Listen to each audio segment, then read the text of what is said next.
31वां अध्याय रामेश्वर महिमा वर्णन। सूत जी बोले, हे ऋषियों, अब मैं आपको रामेश्वर शिवलिंग की उत्पत्ति की कथा एवं महात्म्य सुनाता हूँ। भगवान श्री हरि विष्णु ने अयोध्या के राजा दशरथ के घर उनके बेटे राम के रूप में अवतार लिया ताकि वे दुष्ट राक्षस राज रावण का संहार करके पृथ्वी को दुष्टों से मुक्त करा सके। श्री राम का विवाह जनक नंदिनी देवी सीता से हुआ था। अपनी माता कैकेयी के मांगे वरदान के अनुसार वे 14 वर्षों के लिए वनवास गए। एक दिन जब श्री राम व लक्ष्मण कुटिया से बाहर गए, तब रावण ने सीता का हरण कर लिया और उन्हें लंका ले गया। श्री राम अपनी पत्नी को खोज करते हुए अपने भाई लक्ष्मण के साथ किष्किंधा पहुँचे। वहीं पर उनकी मित्रता सुग्रीव से हुई, जिसे उसके भाई बाली ने राज्य से निकाल दिया था। तब श्री राम ने उसकी सहायता की। श्री राम ने बाली को मारकर सुग्रीव को किष्किंधा का राजा बना दिया। सुग्रीव ने श्री राम की पत्नी देवी सीता की खोज के लिए अपनी वानर सेना को चारों ओर तलाश करने के लिए भेजा। वानरों में श्रेष्ठ हनुमान ने माता सीता को लंका में ढूंढ लिया और श्री राम का संदेश उन तक पहुंचाया। जब श्री राम को ज्ञात हुआ कि उनकी पत्नी का हरण लंका अधिपति रावण ने किया है, तो उन्होंने वानर सेना के साथ लंका की ओर प्रस्थान किया। जब उनकी सेना दक्षिणी छोर पर समुद्र के किनारे पहुंची, तो उन्हें चिंता हुई कि सेना इस अथाह सागर को कैसे पार करेगी। वे इसी सोच में डूब गए। श्री राम को प्यास लगी और उन्होंने पानी मांगा। जब वानर उनके लिए पानी लेकर आए, तब उन्हें स्मरण हुआ कि आज उन्होंने अपने आराध्य के दर्शन व पूजन तो किया ही नहीं। तब श्री राम ने जल नहीं पिया और भगवान शिव का पार्थिव लिंग स्थापित करके उसका विधि पूर्वक 16 उपचारों से पूजन किया और भक्ति भाव से हाथ जोड़कर प्रार्थना की। श्री राम बोले, हे देवादिदेव त्रिलोकीनाथ भक्तवत्सल भगवान शिव, मेरी सहायता कीजिए। आपके सहयोग के बिना मेरा कार्य पूर्ण नहीं हो सकता। मैं आपकी शरण में आया हूँ, मुझ पर अपनी कृपा दृष्टि कीजिए। इस प्रकार प्रार्थना करके राम जी अपने आराध्य की स्तुति में निमग्न हो गए। तब भगवान शिव ने प्रसन्न होकर दर्शन दिए और बोले, हे राम, तुम्हारा कल्याण हो, वर मांगो। अपने सामने साक्षात त्रिलोकीनाथ शिव को पाकर श्री राम अत्यंत हर्षित हुए और हाथ जोड़कर उनको प्रणाम करते हुए स्तुति करने लगे। उन्होंने शिव जी से युद्ध में विजयी होने का वर मांगा तथा भगवान शिव से जगत के कल्याण हेतु वहीं निवास करने की प्रार्थना की। श्री राम के वचन सुनकर कल्याणकारी शिव बहुत प्रसन्न हुए और बोले, हे राम, तुम्हारा मंगल हो। युद्ध में तुम्हारी जीत अवश्य होगी, क्योंकि तुम सत्य और धर्म के मार्ग का अनुसरण कर रहे हो। यह कहकर शिवजी श्री राम द्वारा स्थापित उस शिवलिंग में ज्योतिर्मय रूप में स्थित हो गए। उसी दिन से वह लिंग जगत में रामेश्वर नाम से प्रसिद्ध हुआ। इसी शिवलिंग के पूजन के फल के रूप में श्री राम की सेना को समुद्र पार करने का मार्ग मिल गया और वह युद्ध में विजयी हुए।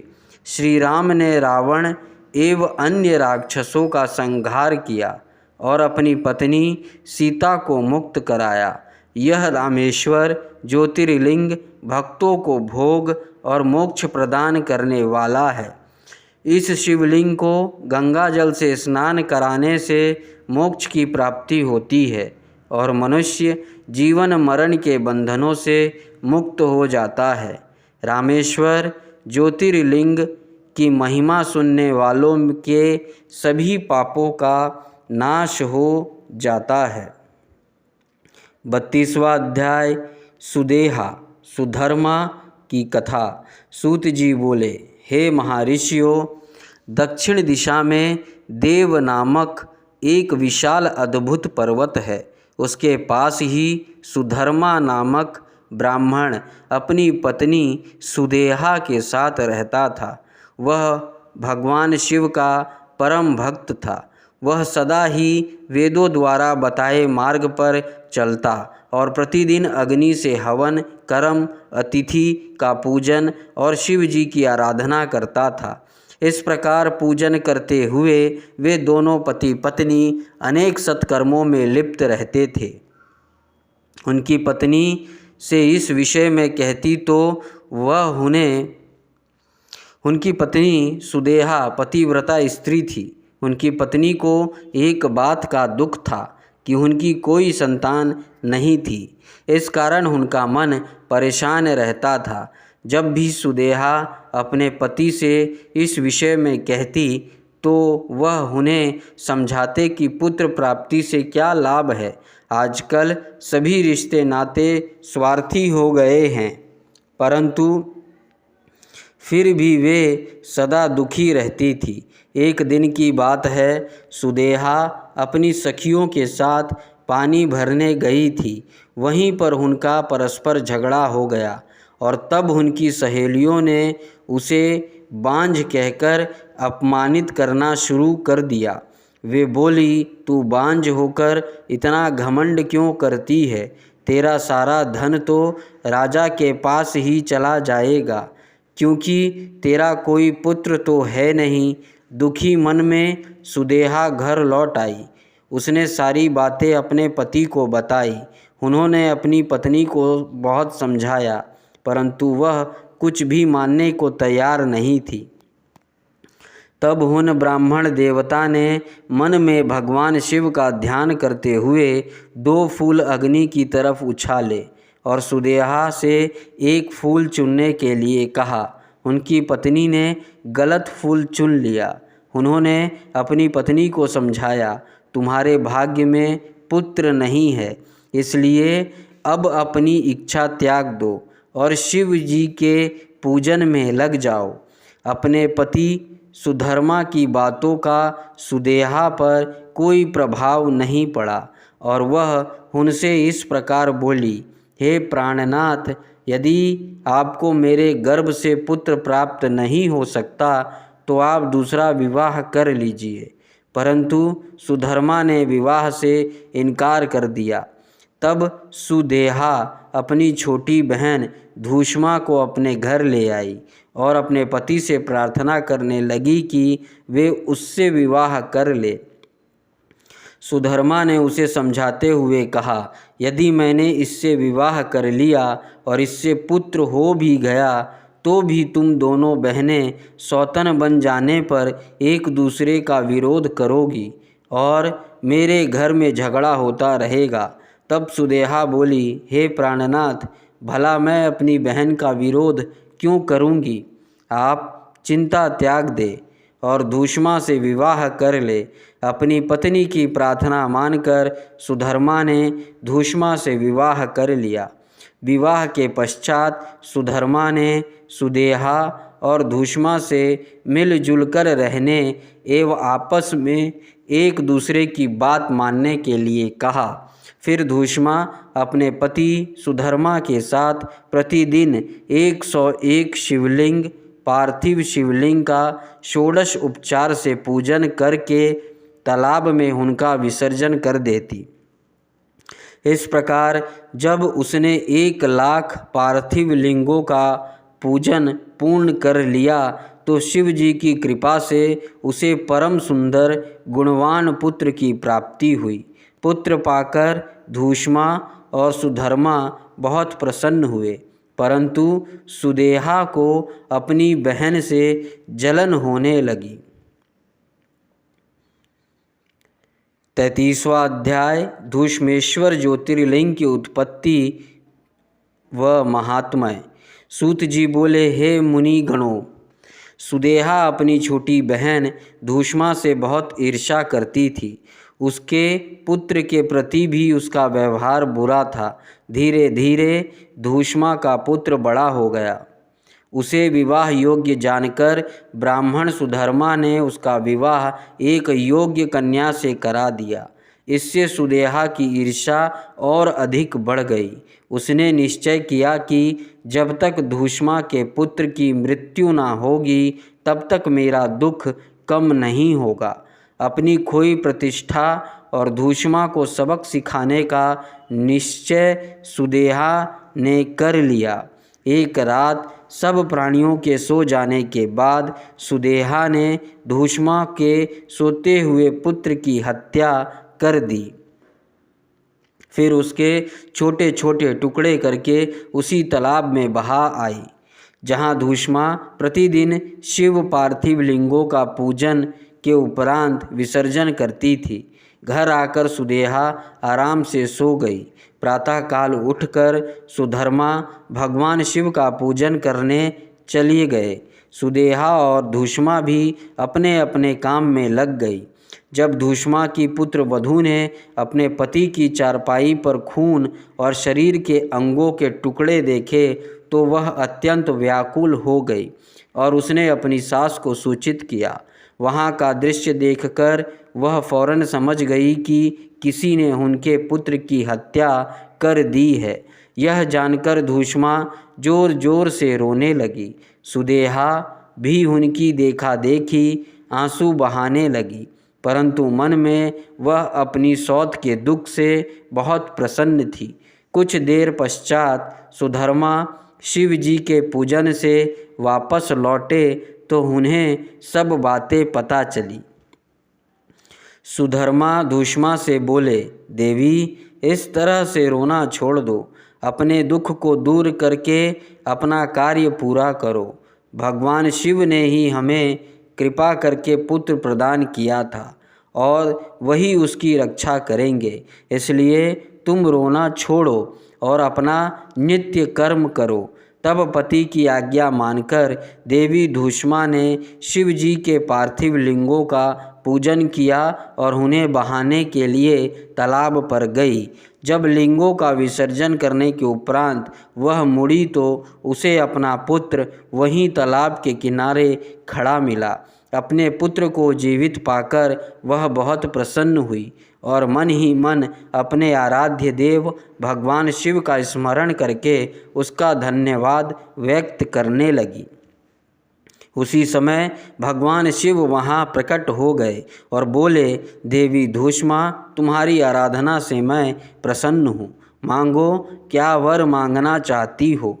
तुम्हारी बहन सुदेहा ने ही तुम्हारे पुत्र की हत्या की थी, परंतु मैंने इसे पुनर्जीवित कर दिया है। मैं तुम्हारी सौत को उसकी करनी का दंड अवश्य दूंगा। भगवान शिव के वचन सुनकर देवी धूष्मा बोली, हे नाथ, सुदेहा मेरी बड़ी बहन है, इसलिए आप उनका अहित ना करें। तब शिवजी बोले, तुम्हारी सौत ने तुम्हारे पुत्र को मारा, फिर भी तुम उसको दंड नहीं देना चाहती हो। यह सुनकर धूष्मा ने कहा, हे देवादिदेव, अपकार करने वालों पर भी उपकार करना चाहिए। यह मैंने भगवत वाक्य पढ़ा है और मैं यही मानती भी हूँ, अतः आप सुदेहा को क्षमा करें। तब धूष्मा की बातें सुनकर शिव जी बोले, ठीक है, जैसा तुम चाहती हो वैसा ही होगा। तुम और कोई वर मांगो। यह सुनकर धूष्मा बोली, हे प्रभु, आप इस जगत का हित व कल्याण करने हेतु यहीं निवास करें। तब शिवजी बोले, हे देवी, तुम्हारी इच्छा पूरी करने हेतु मैं तुम्हारे ही नाम से धूष्मेश्वर कहलाता हूँ और यहाँ निवास करूँगा। यह कहकर शिवजी ज्योतिर्मय रूप में शिवलिंग में स्थित हो गए। वह सरोवर शिवालय नाम से प्रसिद्ध हुआ। इस सरोवर के दर्शन के बाद धूष्मेश्वर लिंग के दर्शन करने से अभीष्ट फलों की प्राप्ति होती है। इस प्रकार शिव जी वहाँ सदा के लिए स्थित हो गए उधर सुधर्मा भी सुदेहा के साथ वहां आ पहुँचे और उन्हें सारी बातें ज्ञात हो गई। सुदेहा अपनी करनी पर बहुत लज्जित हुई और उसने सबसे क्षमा याचना की। उसके मन का मैल धुल गया। तत्पश्चात उन सबने मिलकर शिवलिंग की 101 परिक्रमा की और उसके बाद सुखपूर्वक घर को चले गए।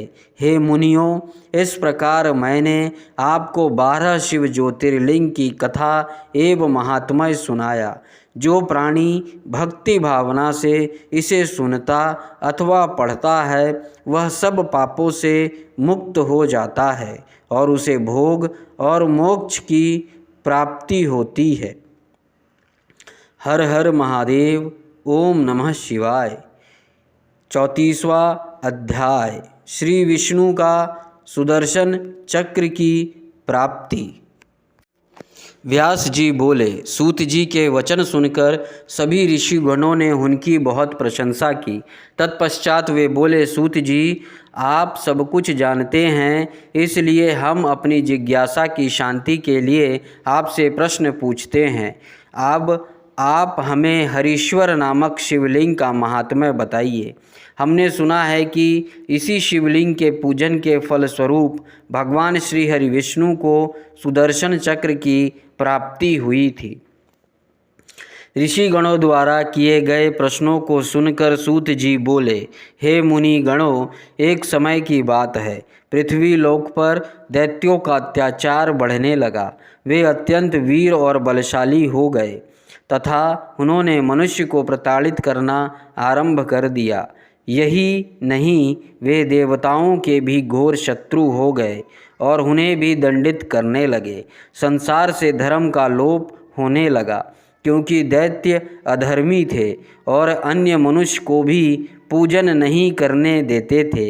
इस प्रकार दुष्ट दैत्य से दुखी होकर देवता भगवान श्री हरि विष्णु की शरण में गए।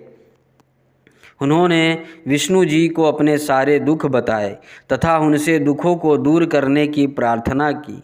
तब सब देवताओं को समझाकर उन्होंने वापस भेज दिया और स्वयं कैलाश पर्वत पर जाकर भगवान शिव की आराधना करने लगे। भगवान विष्णु ने कैलाश पर्वत पर जाकर सर्वेश्वर शिव का पार्थिव लिंग स्थापित किया और विधि विधान से परमेश्वर शिव की आराधना आरंभ कर दी। श्री हरि ने घोर तपस्या की, फिर भी शिवजी प्रसन्न ना हुए। तब उन्होंने देवादिदेव महादेव जी को संतुष्ट करने के लिए शिव जी के सहस्त्र नामों का पाठ आरंभ कर दिया। श्री हरि शिव जी का एक नाम लेते और एक कमल का पुष्प उन्हें अर्पित करते। इस प्रकार उन्हें शिव सहस्त्र नाम का पाठ करते हुए बहुत समय व्यतीत हो गया। एक दिन शिव जी ने भगवान विष्णु की तपस्या की परीक्षा लेने का निश्चय किया। विष्णु भगवान प्रतिदिन 1000 कमल के फूलों से उनका पूजन करते थे। शिव जी ने एक फूल छिपा लिया। जब पूजा करते हुए एक फूल कम पड़ा तो विष्णु जी को बहुत आश्चर्य हुआ और वे इधर उधर फल ढूंढने लगे। जब फूल कहीं पर नहीं मिला तो उन्होंने पूजन को पूर्ण करने के लिए अपने कमल के समान नेत्र को निकालकर त्रिलोकीनाथ शिव जी को अर्पण कर दिया। श्री हरि विष्णु की ऐसी उत्तम भक्ति भावना देखकर शिव जी ने उन्हें साक्षात दर्शन दिए। शिव जी को इस प्रकार अपने सामने पाकर विष्णु जी उनकी स्तुति करने लगे। तब शिव जी बोले, हे विष्णु, तुम्हारी उत्तम भक्ति से मैं बहुत प्रसन्न हूँ। मांगो, क्या वर मांगना चाहते हो? शिव जी के वचन को सुनकर विष्णु जी बोले, हे देवादिदेव भगवान शिव, आप तो अंतर्यामी हैं, सब कुछ जानते हैं। आप अपने भक्तों को अभीष्ट फल प्रदान करने वाले हैं। प्रभु, इस समय दैत्यों ने पूरे संसार में घोर उपद्रव किया हुआ है। सारे मनुष्य व देवता भय से पीड़ित हैं। भगवान, मेरे अस्त्र शस्त्रों से दैत्यों पर काबू नहीं पाया जा सकता, इसलिए मैं आपकी शरण में आया हूँ। शिव जी ने जब विष्णु जी के ऐसे वचन सुने तब उन्हें सुदर्शन चक्र प्रदान किया, जिससे विष्णु जी ने सभी राक्षसों का नाश कर दिया। इस प्रकार सभी सुखी रहने लगे और सुखी हो गए। हर हर महादेव। ओम नमः शिवाय।